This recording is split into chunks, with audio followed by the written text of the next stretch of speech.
Sa Sultan Kudarat, sugatan ng isang lalaki na service crew matapos pagbabarili ng dalawang hindi pa nakikilalang sospek habang nagiinuman umano sa Barangay Limbo.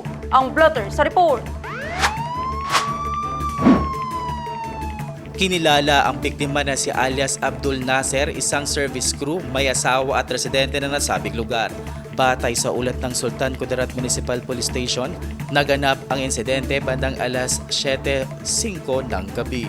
Ayon sa paunang investigasyon, lumapit umano ang biktima sa isang grupo ng mga individual na nag-iinuman at nakisali sa kanila.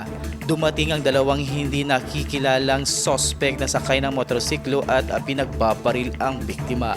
Agad na isinugod ng pamilya ang biktima sa Cotabato Sanitarium and General Hospital para sa agarang gamutan. Humingi na rin ng tulong ang pulisya sa SOCO team para sa masusing pagpoproseso ng crime scene. Samantala, patuloy ang hot pursuit operation ng mga otoridad para sa agarang pagkakaaresto sa mga suspect na kasalukuyang at large. Patuloy rin ang investigasyon upang matukoy ang motibo ng pamamaril. Vermont Calis, iMinds Philippines.